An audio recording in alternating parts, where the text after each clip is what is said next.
ஜேஜிஎஸ் நண்பர்கள் எல்லாருக்கும் வணக்கம். இன்றைக்கி நம்ம என்ன பார்க்க போகிறோம்னு பார்த்தீங்கன்னா 12th சிறப்பு தமிழில் இருக்க கொஸ்டின்ஸ் தான் பார்க்க போகிறோம். நம்ம ஏன் 12th சிறப்பு தமிழ் கொஸ்டின்ஸ்லாம் பார்க்கணுன்னு பார்த்தீங்கன்னா, நீங்கள் டிஎன்பிஎஸ்சி எக்ஸாம்ஸில் தமிழில் 100 கொஸ்டின்ஸ்க்கு நீங்கள் ஒரு 95+ கொஸ்டின்ஸ் நீங்கள் எடுக்கணுன்னா கண்டிப்பாக 11th and 12th சிறப்பு தமிழ் நம்ம படித்து தான் ஆகணும். இதுக்கு முன்னாடி பார்த்தீங்கன்னா ஒரு 10 வீடியோஸ் நம்ம கொடுத்துருக்கோம். சப்போஸ் அது யாராச்சும் பார்க்காம இருந்தீங்கன்னா டிஸ்கிரிப்ஷனில் லிங்க் கொடுக்குறேன், பார்த்துக்கோங்க. அது மட்டும் இல்லாமல் நம்ம டெலகிராம் சேனலில் பார்த்தீங்கன்னா ஃப்ரீயாக டெஸ்ட் சீரிஸ் நம்ம கண்டக்ட் பண்ணிகிட்ருக்கோம். இப்போது என்ன டெஸ்ட் சீரிஸ் போய்ட்டுருக்குன்னு பார்த்தீங்கன்னா, குரூப் 2 and 2Aக்கு டெஸ்ட் சீரிஸ் போயிட்டுருக்கு. அது மட்டும் இல்லாமல் நம்ம டெலகிராமில் எல்லா சப்ஜெக்ட்டுக்கும் ஹேண்ட் ரிட்டன் மெட்டீரியல்ஸ் கொடுத்துருக்கோம். சப்போஸ் யாருக்காச்சும் டெலகிராமில் ஜாயின் பண்ணணும்னு விருப்பம் இருந்தால் டிஸ்கிரிப்ஷனில் டெலகிராம் லிங்க் கொடுக்குறேன். நீங்கள் கிளிக் பண்ணி ஜாயின் பண்ணிக்கலாம். சப்போஸ் அதில் ஏதாச்சும் ஜாயின் பண்ண முடியலன்னா டிஸ்கிரிப்ஷனில் என்னோடய நம்பர் இருக்கும். வாட்ஸ்அப் ஆர் டெலகிராமில் எனக்கு ஒரு மெசேஜ் ஒன்று போட்டிங்க, இதுமாதிரி நான் குரூப்பில் ஜாயின் பண்ணணுன்னு சொன்னீங்கன்னா அவன் குரூப்பில் ஆட் பண்ணி விட்ருவேன், நீங்கள் ஜாயின் பண்ணிக்கலாம். சரி வாங்க இன்றைக்கி கொஸ்டின்ஸ் பார்ப்போம். இன்றைக்கி பார்த்தீங்கன்னா இப்போ நம்ம என்ன பார்க்க போகிறோன்னா 12th சிறப்பு தமிழ் இயல் 4 இலக்கணவியல், அந்த இயலில் இருக்க கொஸ்டின்ஸ் தான் பார்க்க போகிறோம். இந்த ஒரே வீடியோலேயே பார்த்தீங்கன்னா அந்த இயல் ஃபுல்லாகவே நம்ம கம்ப்ளீட் பண்ணிடலாம். இன்னும் ஒரு 3 வீடியோஸில் பார்த்தீங்கன்னா 12th சிறப்பு தமிழ் ஃபுல்லாகவே நம்ம கம்ப்ளீட் பண்ணிடுவோம். அது முடிஞ்சோடனே நெக்ஸ்ட் 11th சிறப்பு தமிழ் கொஸ்டின்ஸ் அப்டேட் பண்ணுறேன். சரி வாங்க கொஸ்டின்ஸ் பார்க்கலாம். ஃபர்ஸ்ட் கொஸ்டின் பாருங்கள், மொழி வளர்ச்சிக்கு உறுதுணையாக விளங்கும் கருவி எது? இதுக்கான ஆன்சர் என்னென்னு பார்த்தீங்கன்னா ஆப்ஷன் சி இலக்கணம். அடுத்த கொஸ்டின் பாருங்கள், வடவேங்கடம் தென்குமரி ஆயிடை தமிழ்கூறு நல்லுலகத்து தொல்காப்பிய சிறப்பு பாயிரத்தில் தமிழ் மொழி பற்றி கூறியவர். இதுக்கான ஆன்சர் என்னென்னு பார்த்தீங்கன்னா ஆப்ஷன் சி பனம்பாரனார். அடுத்த கொஸ்டின் பாருங்கள்,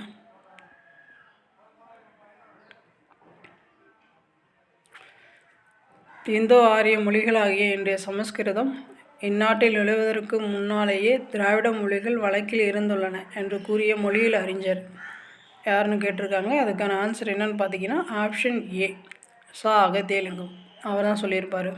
அடுத்த கொஸ்டின் பாருங்கள்,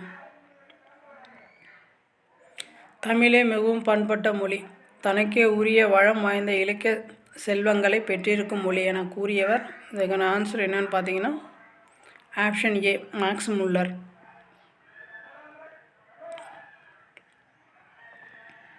அடுத்த கொஸ்டின் பாருங்கள், உள்ளத்தின் வெற்றியை உள்ளவாறு எடுத்துக்காட்டுவதில் தமிழ் மொழிக்கு ஈடாக எம்மொழியும் ஏந்ததாக இல்லை என கூறியவர். இதுக்கான ஆன்சர் என்னன்னு பார்த்தீங்கன்னா ஆப்ஷன் ஏ பெர்சிவல். அடுத்த கொஸ்டின் பாருங்கள், வடமொழி எபிரோபியம் கிரேக்கம் ஆகிய 3 இலக்கிய மொழிகளில் தமிழ் சொற்கள் கலந்திருக்கின்றன என கூறியவர். இதுக்கான ஆன்சர் என்னன்னு பார்த்தீங்கன்னா ஆப்ஷன் ஏ ரைஸ் டேவிஸ். அடுத்த கொஸ்டின் பாருங்கள், இப்போது வழங்கும் எல்லா மொழிகளிலும் தமிழே மிகவும் பழமையானது என கூறியவர். இதுக்கான ஆன்சர் என்னென்னு பார்த்தீங்கன்னா ஆப்ஷன் ஏ ஈராஸ் பாதிரியர். அடுத்த கொஸ்டின் பாருங்கள், வடமொழியின் முதல் காவியம் என்று அழைக்கப்படுவது. இதுக்கான ஆன்சர் பார்த்தீங்கன்னா ஆப்ஷன் ஏ ராமாயணம் தான். இந்த ராமாயணத்தில் பார்த்தீங்கன்னா பாண்டியர்கள் பற்றிய குறிப்பு அந்த ராமாயணத்தில் இடம்பெற்றிருக்கும். அடுத்தது பாருங்கள், உலகில் மிகுதியாக பயன்படுத்தப்படும் மொழிகளின் வரிசையில் முதலிடத்தில் உள்ள மொழி எது? உலகத்திலே எந்த மொழி அதிகமாக பயன்படுத்துகிறாங்க, அந்த வரிசையில் முதல் இடத்துல இருக்க மொழி எதுன்னு கேட்டிருக்காங்க. இதுக்கான ஆன்சர் அதுக்கான ரைட் ஆன்சர் என்னன்னு பார்த்தீங்கன்னா ஆப்ஷன் பி மாண்ட்ரின். இந்த மாண்டரின் என்ன மொழின்னு பார்த்தீங்கன்னா அது ஒரு சீன மொழி. கரெக்டாக நோட் பண்ணி வச்சுக்கோங்க. என்ன மொழின்னு கேட்டாங்கன்னா மாண்டரின், அது ஒரு சீன மொழி. அடுத்தது பாருங்கள், உலகில் மிகுதியாக பயன்படுத்தும் மொழிகளின் வரிசையில் 2ஆம் இடத்தில் உள்ள மொழி. 2ஆம் இடத்தில் உள்ள மொழி எதுன்னு கேட்டிருக்காங்க. அதுக்கான ஆன்சர் என்னன்னு பார்த்தீங்கன்னா ஆப்ஷன் சி ஸ்பானிஷ் மொழி. அப்போ ஆங்கிலம் எந்த இடத்துல இருக்குதுன்னு பாருங்கள், 3rd பிளேஸில் இருக்குது, 3வது இடத்துல இருக்குது. உலகில் அதிகமாக பயன்படுத்தப்படும் மொழிகளில் எந்த மொழி ஃபஸ்ட்டு, செகண்டு, தேர்டுன்னு கரெக்டாக பார்த்து வச்சுக்கோங்க. ஆங்கிலம் 3rd 3வது இடத்துல இருக்குது, ஸ்பானிஷ் 2வது இடத்துல இருக்குது, மாண்டரின் முதல் இடத்துல இருக்குது. அடுத்தது, உலக மக்கள் தொகையில் டேஸில் ஒரு பங்கினர் ஆங்கிலம் பேசுபவர்களாக உள்ளனர்.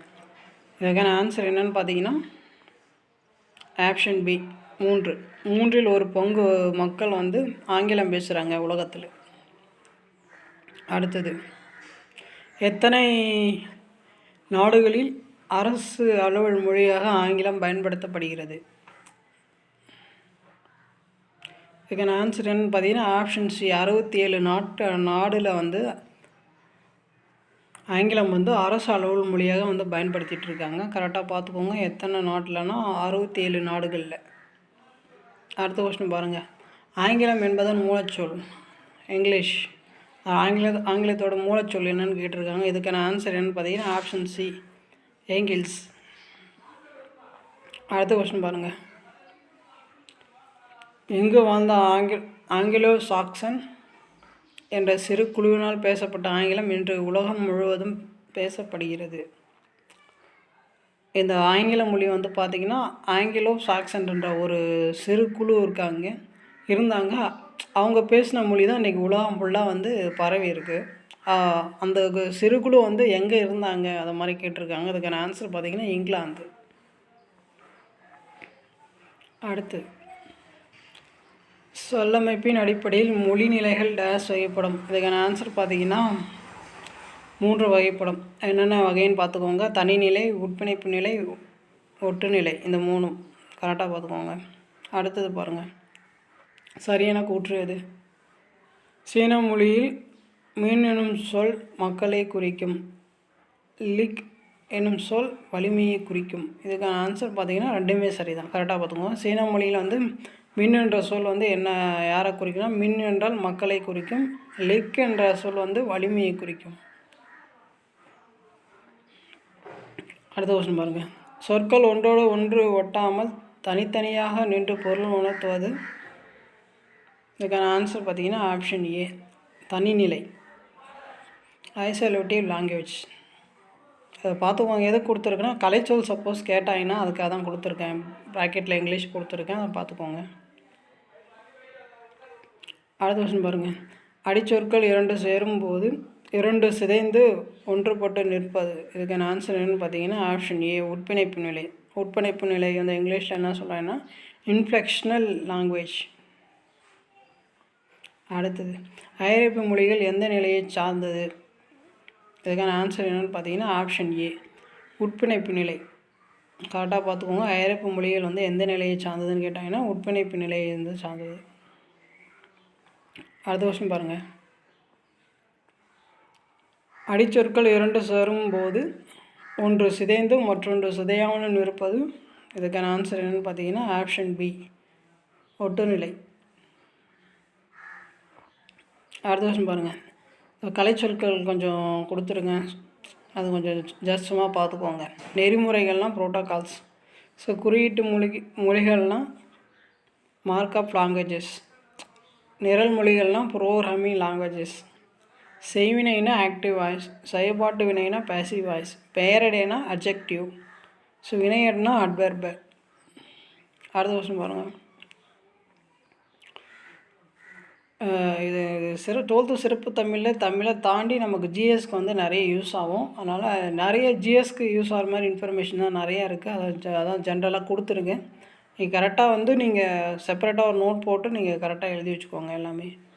அப்போ தான் நமக்கு வந்து ரிவிஷன் பண்ணுறது வந்து கரெக்டாக இருக்கும். ஸோ ஆங்கிலம் எத்தனை மொழியிலிருந்து சொற்களை கடன் வாங்கியுள்ளது? ஆங்கிலத்தில் வந்து நிறைய சொற்கள் இருக்குது இல்லையா? ஸோ எத்தனை லாங்குவேஜஸ்லேருந்து ஆங்கில மொழி வந்து சொற்களை வந்து கடன் வாங்கியிருக்கு அப்படின்னு மாதிரி கேட்குறாங்க. இதுக்கான ஆன்சர் என்னென்னு பார்த்தீங்கன்னா ஆப்ஷன் ஏ 146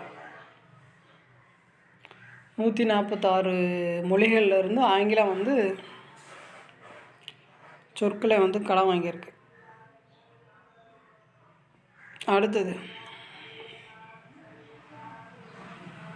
கண்டனும் கற்பினும் கனியை கண்களால் எனும் பாடல் வழி இடம்பெற்ற நூல். இதுக்கான ஆன்சர் பார்த்தீங்கன்னா ஆப்ஷன் ஏ கம்பராமாயணம். அடுத்த வருஷம் பாருங்கள். அழகான மலர் என்னும் தொடரில் அழகான என்பது. அழகான என்பது பெயரடை. அடுத்தது விரைவாக ஓடியது எனும் தொடரில் விரைவாக என்பது வினையடை. விரைவாக அப்படின்னா இப்போ ஒரு செயலை குறிக்குது. ஒரு செயலை குறித்து அதை வந்து வினைச்சொல்னு சொல்லுவோம். ஸோ விரைவாக ஓடியது என்பது வினையடை.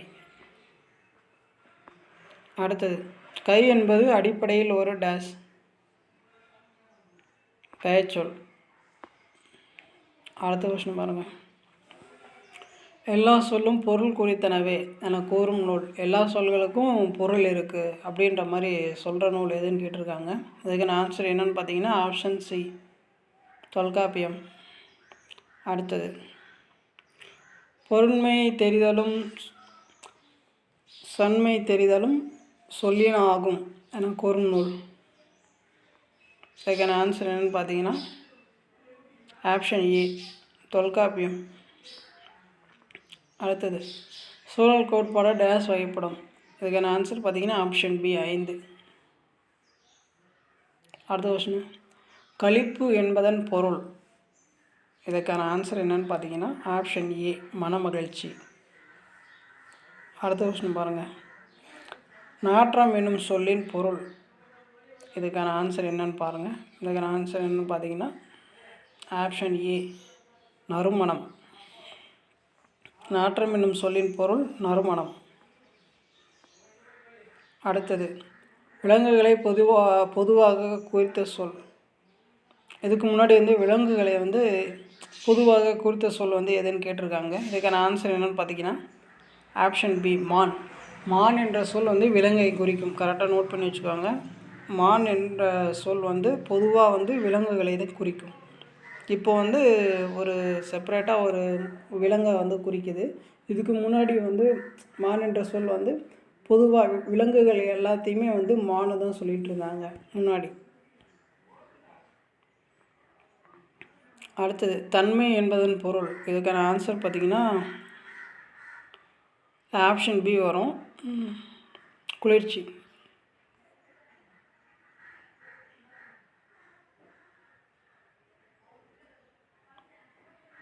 அடுத்தது பல நிறைந்த அவையினிலேயே சொல்லக்கூடாத சொற்களை மறைத்து வேறு சொற்களால் கூறுவது.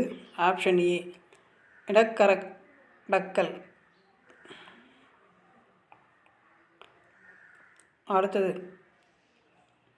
இடக்கரடக்கல் போன்ற நாகரிகமுற்ற சொற்களை அவையல் கிளவி என கூறும் நூல். அவையல் கிளவி என கூறும் நூல் எதுன்னு கேட்டாங்கன்னா ஆப்ஷன் பி, தொல்காப்பியம். ஸோ அவையல் கிளவி அதுக்கோட எக்ஸாம்பிள்ஸ் வந்து ப்ராக்கெட்டில் கொடுத்துருக்கேன் பாருங்கள். கண் கிளி வருதும் கால் கிளியும் வருதும். அடுத்தது இறந்தவரை துஞ்சினார் விண்ணுலகம் எய்தினார் இறைவனடி சேர்ந்தார் என கூறுவது. இதுக்கான ஆன்சர் என்னன்னு பார்த்தீங்கன்னா ஆப்ஷன் ஏ, மங்களம். அடுத்த கொஸ்டின் பாருங்கள். துஞ்சுதல் என்பதன் பொருள். இதுக்கான ஆன்சர் என்னன்னு பார்த்தீங்கன்னா ஆப்ஷன் ஏ, தூங்குதல். துஞ்சுதல் என்பதன் பொருள் வந்து தூங்குதல். அடுத்த கொஸ்டின் பாருங்கள். இடக்கரடக்கல், மங்களம், குழு, உக்குறி என்ற மூன்றையும் இலக்கண எல்லையில் அவை பொருந்தாவிட்டாலும் அவற்றின் பயன் கருதி வழக்கில் உள்ள சொற்களாகவே ஏற்றுக்கொள்ள வேண்டும் என குறிப்பிடும் நூல் எது? இதுக்கான ஆன்சர் என்னன்னு பாருங்கள். ஆப்ஷன் பி, நன்னூல். ஸோ எந்த நூல் சொல்லுதுன்னு பார்த்துக்கோங்க. ஸோ இலக்கணனாலே மேக்ஸிமம் வந்து தொல்காப்பியம் அண்டு நன்னூல் தான் வந்து நிறையா அதை பற்றி சொல்லும். ஸோ நிறைய ஜென்ரலாக நம்ம இலக்கணம் பற்றி அதிகமாக சொல்கிறது எதுன்னு பார்த்தீங்கன்னா நன்னூல் தான் வந்து நிறையா சொல்லும். அடுத்தது கொல்லா விரதமென கொண்டவரே நல்லோர் மற்றல்ல தாரையாரோ அறியேன் பராபரமே என்று தாயும் மனோர் தம் பராபர கண்ணியில் குறிப்பிடுவது எது? இதற்கான ஆன்சர் என்னன்னு பார்த்தீங்கன்னா ஆப்ஷன் பி, மங்களம். இந்த மங்களத்தை தான் வந்து இவர் சொல்லியிருப்பார். கரெக்டாக பார்த்துக்கோங்க. அடுத்தது நல்ல தமிழ் என்ற நூலின் ஆசிரியர். இதுக்கான ஆன்சர் பார்த்தீங்கன்னா ஆப்ஷன் ஏ, ஆமு பரமசிவானந்தம். அடுத்த வருஷம் பாருங்கள். வில்லல், விண்டல், விளைதல் ஆகிய சொற்களின் அடிப்பகுதி எது? அடிப்பகுதின்னா நம்ம வேர்ச்சொல் படிச்சிருப்போம் இல்லையா? ஸோ வேர்ச்சொல் தான் கேட்குறாங்க. இதுக்கான ஆன்சர் என்னன்னு பார்த்தீங்கன்னா ஆப்ஷன் ஏ வில். கரெக்டாக பார்த்துக்கோங்க. இப்போ வில்லல்னா நம்ம வில்லுன்னு சொல்லிடுவோம். இப்போ விண்டல்னாலும் நம்ம விண்ணுன்னு தான் அடிச்சொல்லுன்னு நம்ம நினச்சிட்ருப்போம். விண்டலுக்கு வந்து விண் வராது, வில் தான் வரும். விளைதலுக்கும் வில் தான் வரும். கரெக்டாக பார்த்துக்கோங்க. Option A. அடுத்தது, வில் என்ற அடிச்சொல்லின் பொருள். இதுக்கான ஆன்சர் என்னன்னு பார்த்தீங்கன்னா வில் என்ற அடிச்சொல்லின் பொருள் வந்து விருப்பம். ஆப்ஷன் ஏ விருப்பம். அடுத்தது, விருப்ப ஆய்வு என்பதன் வழியாகவே வேர்ச்சொல் ஆய்வு பிலாலஜி ஆனது உருவானது என கூறியவர். இதுக்கான ஆன்சர் என்னன்னு பார்த்தீங்கன்னா பாவனார். இப்போ வேர்ச்சொல்னால் அதோட இங்கிலீஷில் வந்து என்ன சொல்லுவாங்கன்னா பிலாலஜின்னு சொல்லுவாங்க. கரெக்டாக பார்த்துக்கோங்க. மேபி நம்ம கலைச்சொல்ல கேட்டாலும் நம்ம கரெக்டாக ஆன்சர் பண்ணுறதுக்கு தெரிஞ்சிருக்கணும். அடுத்தது, உகப்பே உயர்வு என கூறும் நூல். உகப்புன்னா ஒன்றும் இல்லை, உப்பு தான் சொல்லுவாங்க. உகப்புன்னா உப்பு, அதுதான் மீன் பண்ணோம். இதுக்கான ஆன்சர் என்னன்னு பார்த்தீங்கன்னா ஆப்ஷன் ஏ தொல்காப்பியம். உகப்பே உயர்வு என கூறும் நூல் வந்து தொல்காப்பியம். அடுத்தது, வியலன் கிளவி அகல பொருட்டோ என கூறியவர். இதுக்கான ஆன்சர் என்னன்னு பார்த்தீங்கன்னா ஆப்ஷன் பி தொல்காப்பியம் தான் வந்து சொல்லியிருப்பார். ஸோ வியல்னால் வியல் என்ற சொல்லின் பொருள் என்னன்னு கேட்டாங்கன்னா அகலம். வியல் என்ற வார்த்தையிலேருந்து தான் வேறுன்ற வார்த்தை வந்து உருவாச்சு. இப்போ வேறுன்ற வேர்ச்சொல் படிச்சிருக்கோம்ல, இந்த வார்த்தை வந்து எந்த சொல்லிலேருந்து உருவாதுன்னு கேட்டாங்கன்னா வியல், அகலம். வியல், வியர், வேர், இப்படி தான் வந்து உருவாச்சு. இந்த வியல் என்ற சொல்லோட பொருள் என்னன்னு கேட்டாங்கன்னா அதோட பொருள் வந்து அகலம். அடுத்தது, வேர்ச்சொல் பற்றி தொல்காப்பியத்தில் எந்த பகுதியில் கூறப்பட்டுள்ளது? இது ரொம்ப இம்பார்ட்டண்ட்டு. இதுக்கான ஆன்சர் பார்த்தீங்கன்னா ஆப்ஷன் டி உரியியல். அந்த பகுதியில் தான் வந்து சொல்லியிருப்பாங்க. அடுத்தது, அமர்தல் மோவல் என்பது ஒரு உரையியல் நூற்பா. இதில் அமர்தல் என்பதன் பொருள். இதுக்கான ஆன்சர் வந்து ஆப்ஷன் சி பொருந்துதல். அமர்தல் என்பதன் பொருள் என்னென்னு கேட்டாங்கன்னா பொருந்துதல். அடுத்த கொஸ்டின், ஆடாமை புரையும் மணப்பில் பனைத்தோல் என்ற வரி இடம்பெற்றுள்ள நூல் எது? இதுக்கான ஆன்சர் என்னென்னு பார்த்தீங்கன்னா ஆப்ஷன் டி குறுந்தொகை. கரெக்டாக பார்த்துக்கோங்க. ஆடாமை புரையும் மணப்பில் பனைத்தோல் என்ற வரி இடம்பெற்றுள்ள நூல் வந்து ஆப்ஷன் டி குறுந்தொகை. அடுத்தது, சோற்று உருண்டையை குறிக்கும் ஒரு தமிழ் சொல் எது? இந்த சோறை வந்து நம்ம கையில் உருண்டையாக பிடிச்சி சாப்பிட்றோம் இல்லையா, அதை வந்து குறிக்கும் தமிழ் சொல் என்னன்னு கேட்டிருக்காங்க. இதுக்கான ஆன்சர் என்னன்னு பார்த்தீங்கன்னா ஆப்ஷன் பி அமலை. அடுத்தது, அமர் என்ற சொல்லின் பொருள். இதுக்கான ஆன்சர் என்னன்னு பார்த்தீங்கன்னா ஆப்ஷன் சி போர். அமர்னா என்ற சொல்லின் பொருள் வந்து போர். சமர் என்ற சொல்லோட பொருளும் போர் தான். அடுத்த வருஷம் பாருங்கள், உலகில் மிகப்பெரிய மொழி குடும்பம் எது? இதுக்கான ஆன்சர் பார்த்தீங்கன்னா ஆப்ஷன் ஏ இந்தோ ஐரோப்பியம். உலகில் மிகப்பெரிய மொழி குடும்பம் எதுன்னு கேட்டாங்கன்னா இந்தோ ஐரோப்பியம். கிட்டத்தட்ட ஒரு 400 கோடி பேர் இருக்காங்க அந்த மொழி குடும்பத்தில். அடுத்தது, இந்தோ ஐரோப்பிய மொழிகளின் சொற்களுக்கு எத்தனை வேர்ச்சொல் உள்ளன? இப்போ இந்தோ ஐரோப்பிய மொழிகள் இருக்குங்க இல்லையா, அந்த மொழிகளில் மொத்தம் எத்தனை வேர்ச்சொல் மட்டும் இருக்குதுன்னு கேட்டிருக்காங்க. அவ்வளோ பெரிய லாங்குவேஜஸ்க்கு வந்து ஆனால் வேர்ச்சொல் வந்து ரொம்ப கம்மியாக தான் இருக்குது. அதுதான் அது வந்து எவ்வளோ இருக்குதுன்னு கேட்டிருக்காங்க. இதுக்கான ஆன்சர் என்னென்னு பார்த்தீங்கன்னா ஆப்ஷன் பி 461 வேர்ச்சொல் இருக்குது. கரெக்டாக பார்த்துக்கோங்க. இந்தோ ஐரோப்பிய மொழிகளுக்கு வந்து எத்தனை வேர்ச்சொல் இருக்குதுன்னு கேட்டாங்கன்னா 461. இதை வந்து யார் சொன்னான்னு கேட்டாங்கன்னா ஒரு ஆங்கில வேர்ச்சொல் அகராதி அறிஞர் ஹீட்ரு அவர் தான் வந்து சொல்லியிருப்பார். கரெக்டாக பார்த்துக்கோங்க. ஹீட்ரு வந்து ஒரு ஆங்கில வேர்ச்சொல் அகராதி அறிஞர் அவர். அடுத்தது, விமர்சனம் என்பது எந்த மொழிச்சொல்? இதுக்கான விமர்சனம் ரிவ்யூஸ்ன்னு சொல்லுவோம் இல்லையா, ரிவ்யூ பண்ணுறாங்கன்னு சொல்லுவோம் இல்லையா. இப்போ நம்ம சினிமாலாம் பார்த்துட்டு விமர்சனம் பண்ணுறாங்க, ரிவ்யூ பண்ணுறாங்க. ஸோ அந்த விமர்சனம் வந்து எந்த மொழி சொல்னு கேட்குறாங்க. இதுக்கான ஆன்சர் பார்த்திங்கன்னா ஆப்ஷன் டி, வடமொழி சொல். அடுத்த கொஸ்டின், திறனாய்வு என்னும் சொல் தனித்தியங்கும் ஓர் இலக்கிய பிறவையை குறிக்கிறது என கூறியவர். இதுக்கான ஆன்சர் வந்து ஆப்ஷன் ஏ, கைலாசபதி.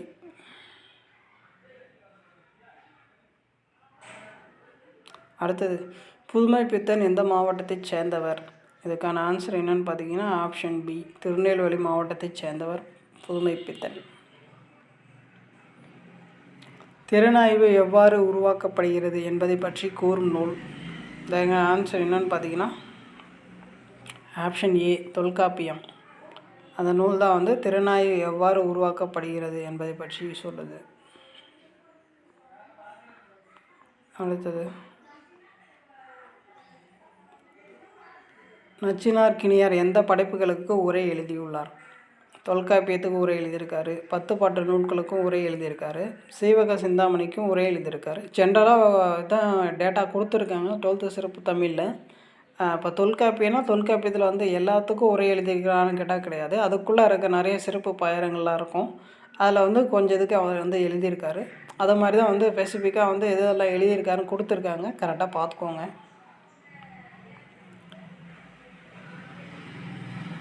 அடுத்தது, திறனாய்வு கலை என்னும் நூலின் ஆசிரியர். இதுக்கான ஆன்சர் என்னன்னு பார்த்தீங்கன்னா ஆப்ஷன் ஏ, தீசு நடராஜன். திறனாய்வு கலை என்னும் நூலின் ஆசிரியர் வந்து தீசு நடராஜன். அடுத்தது, தலைவனோ தலைவியோ சுட்டி ஒருவர் பெயர் கொல பெறார் என பாடும் நூல் எது? இதுக்கான ஆன்சர் பார்த்தீங்கன்னா ஆப்ஷன் ஏ, தொல்காப்பியம். அடுத்தது, நெடுநல் வாடை அந்த நூலின் ஆசிரியர். நெடுநல் வாடை நூலோட ஆசிரியர்னு கேட்டிருக்காங்க. அதுக்கான ஆன்சர் பார்த்திங்கன்னா ஆப்ஷன் ஏ, நச்சினார்க்கினியர். அவர் தான் நெடுநல் வாடையோட ஆசிரியர்னு கேட்டாங்கன்னா ஸோ நச்சினார்க்கினியர். அந்த நெடுநல் வாடையோட அதோட பாட்டுடைய தலைவன் யாருன்னு கேட்டாங்கன்னா பாண்டிய நெடுஞ்செழியனை பற்றி தான் சொல்லியிருப்பாங்க. கரெக்டாக பார்த்துக்கோங்க. நெடுநல் வாடையோட ஆசிரியர் வந்து நச்சினார்க்கினியர். அந்த நெடுநல் வாடையோட பாட்டுடைய தலைவன் யாருன்னு கேட்டாங்கன்னா ஸோ பாண்டிய நெடுஞ்செழியனை பற்றி தான் வந்து பாடியிருப்பார் அவர். அடுத்தது, வேம்பு தலையாத்த நோன்கால் எக்கமோடு என்ற பாடலடி இடம்பெற்ற நூல். இதுக்கான ஆன்சர் பார்த்திங்கன்னா ஆப்ஷன் பி, நெடுநல் வாடை. இந்த பாடல் வரி வந்து யாரை மீன் பண்ணதுன்னு கேட்கலாம். பாண்டிய நெடுஞ்செழியன் பார்த்தோம் இல்லையா, தலையணங்கத்து படை வென்ற பாண்டிய நெடுஞ்செழியன், அவரை சிறப்பித்து தான் அந்த பாடல் லைன் வந்து சொல்லியிருப்பாங்க.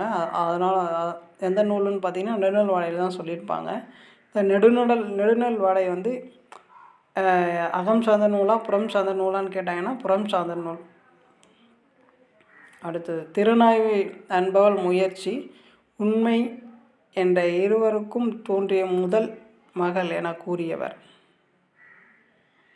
இதுக்கான ஆன்சர் என்னன்னு பார்த்தீங்கன்னா ஆப்ஷன் ஏ, டாக்டர் ஜான்சன். திறனாய் என்பவர் முயற்சி உண்மை என்ற இருவருக்கும் தோன்றிய முதல் மகள் என கூறியவர் யாருன்னு கேட்டாங்கன்னா டாக்டர் ஜான்சன். அடுத்த வருஷம் பாருங்கள், இலக்கிய கலை என்னும் நூலின் ஆசிரியர். இதுக்கான ஆன்சர் என்னன்னு பார்த்தீங்கன்னா ஆப்ஷன் ஏ, ஆசா ஞானசம்பந்தன். இலக்கிய கலை என்னும் நூலின் ஆசிரியர்னு கேட்டாங்கன்னா ஆசா ஞானசம்பந்தன். அடுத்தது, தன்னெஞ்சறிவது பொய்யற்க மனதுக்கண் மாசிலன் ஆதல் என சமயஞ்சார அறத்தை கூறும் நூல். இதுக்கான ஆன்சர் என்னன்னு பார்த்தீங்கன்னா ஆப்ஷன் பி, திருக்குறள். கரெக்டாக பார்த்துக்கோங்க. அடுத்தது, சரியான கூற்று எது? திறனாய்வு என்ற சொல் வந்து எப்படி வந்துச்சு, ஸோ அதோட ஹிஸ்ட்ரி மாதிரி இருக்கிறதா வந்து மொத்தமாக அந்த கூற்று மாதிரியே உங்களுக்கு கொடுத்துட்டேன். அதை எல்லாத்தையும் அப்படியே ஒன்ஸ் நீங்கள் ரீட் பண்ணி பார்த்தீங்கன்னா அது உங்களுக்கு நல்லா புரியும். திறனாய்வுக்கு இணையான ஆங்கில சொல் வந்து கிரிட்டிசம். இச்சொல் வந்து கிரிட்டிகோஸ் என்ற கிரேக்க சொல்லின் ஆக்கமாகும். இந்த கிரிட்டிகோஸ் என்ற சொல்லோட பொருள் என்னன்னு கேட்டாங்கன்னா பிரித்து பார்ப்பதும் தீர்ப்பு சொல்வதும் ஆகும். இந்த கிரிட்டிகோஸ் என்ற சொல்லோட பொருள் என்னென்னா பிரித்து பார்ப்பதும் தீர்ப்பு சொல்வதும்.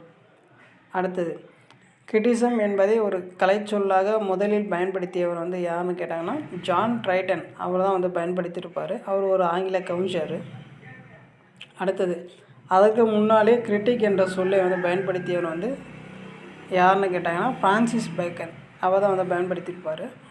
கரெக்டாக பார்த்துக்கோங்க எந்த இயருன்னு. இதுக்கான ஆன்சர் பார்த்தீங்கன்னா அனைத்துமே சரிதான். ஆப்ஷன் டி கரெக்டாக பார்த்துக்கோங்க. இது தெருநாய்வு என்ற சொல் எப்படி வந்துச்சு, அதோட ஹிஸ்ட்ரி கரெக்டாக பார்த்துக்கோங்க. அடுத்தது,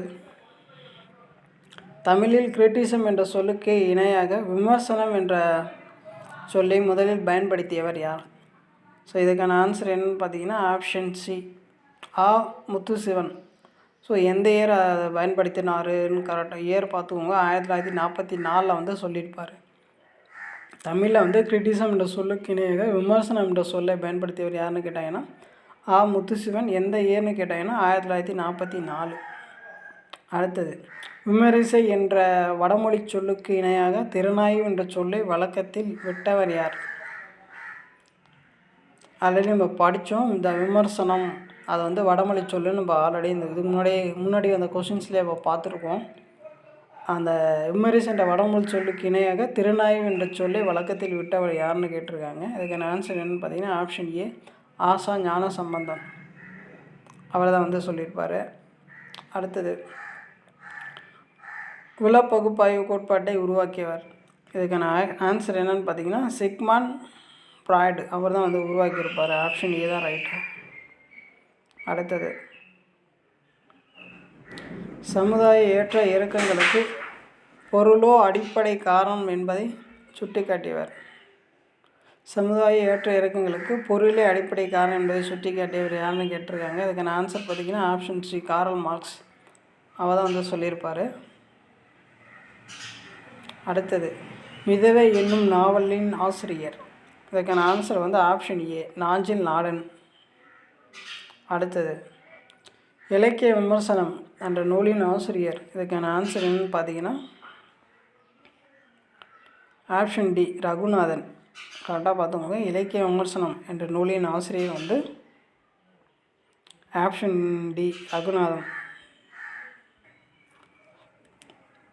அப்புறம் பாருங்கள் அந்த தொடர்கள், அப்புறம் அந்த தொடர்கள் உணர்த்தும் பொருள்கள் என்னென்ன கொடுத்துருக்காங்க பாருங்கள். அது வந்து ஒன்ஸ் சும்மா ஜஸ்ட் பார்த்துக்கோங்க. தொடர்கள் உணர்த்தும் பொருட்கள் கை வலிக்கிறது, அது வந்து உடலின் ஒரு உறுப்பு அப்படின்னு சொல்கிறாங்க. அடுத்தது வந்து கையிட்டு கொடுப்பதும் வாங்குவதும் குற்றம், அதை வந்து என்ன சொல்கிறாங்கன்னா உழைப்பின்றி வரும் வருமானம் அப்படின்னு சொல்கிறாங்க. அடுத்து வந்து தன் கையை தனக்கு உதவி, அந்த தொடர் வந்து என்ன உணர்த்துதுன்னா உழைப்பின் மேன்மையை வந்து சொல்லுது. அடுத்தது வந்து